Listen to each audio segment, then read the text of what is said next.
DC characters, a lot of it's very much like modern mythology. They have those larger-than-life characters. They're gods amongst men. Growing up, you always wanted to be Batman, Superman, or Wonder Woman. The three great icons.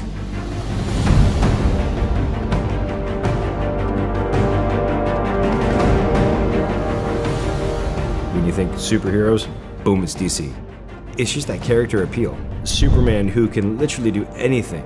And you have Wonder Woman who's just as strong, just as powerful. And then there's Batman who is what everyone could aspire to be. Like if you had the millions of dollars and the free time and the focus, you could be Batman.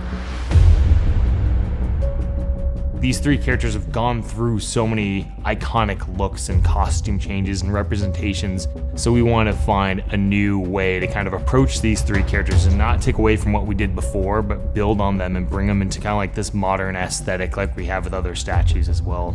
We're taking a step beyond the museum poses. So while they're not necessarily action poses, they are definitely more dynamic things.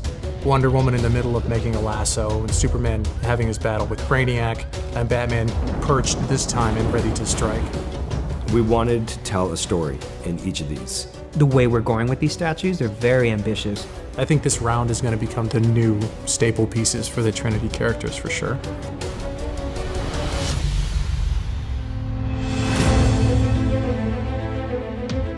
We want to bring another layer of life to these pieces, really retain the essence of these characters and put them in to new poses that still felt like they work well with the broad range of like all the DC collectibles we're doing. This revisit, we knew how popular these characters were, and our figures had done well in the past, so we had a really high bar, brought out the best in everybody. The paint jobs are like nothing we've ever done before. It still has the fun colors and pop of the comic book, but with a sense of realism. You know, once was gray resin, then we just start painting away and then it starts coming alive. The more important point on all this is keeping the soul of the character. There's really a ton of really beautiful work that goes into these, and it's a wonderful, incredible collaborative process, and there's like a whole new life that's being breathed into them. Everything is brand new, and we're gonna explore as much of this world as we possibly can.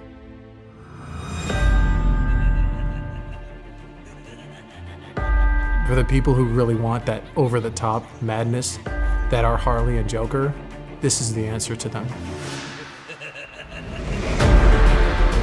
I'm always a fan of another opportunity to bring a new version, new unique spin on the same subject matter. They're super dynamic. These two just kind of go overboard, which I think really plays to the characters themselves. Both of those are such awesome examples of the personality coming out in the sculpt.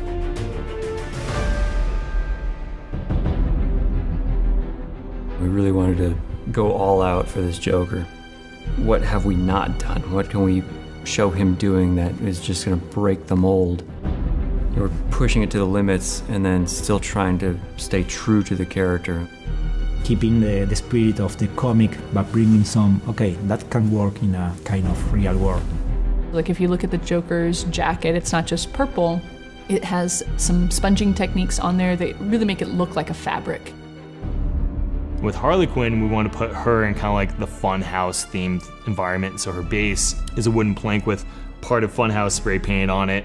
There were some ideas that came through from the art department, from the designers, from the higher ups that just really drove her home.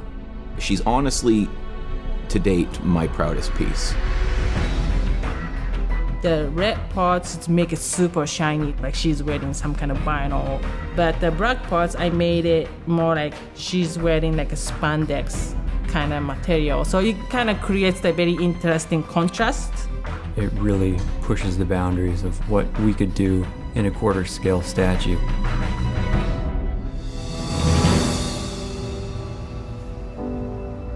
Every person who worked on all these DC figures, this is the best work they've ever done. We've really, I think, set a new standard, and we've really hit it out of the park. Someone's gonna have all these pieces in their home, and it's gonna be freaking spectacular.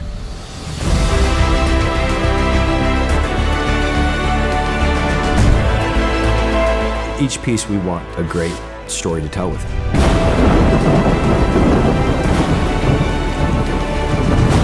They still are very much the iconic versions of these characters.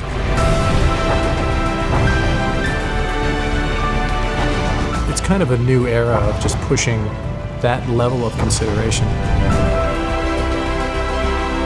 And altogether, it really makes a very impactful statement. We're taking these 5 fantastic lineup of pieces that historically have been tremendously huge with Sideshow, and people have collected them and loved them. So this is like the next stage, the next evolution of them. And then beyond that, you know, 6, 7, 8, 9 pieces even, we're finally expanding into some territory that's been asked about for quite some time.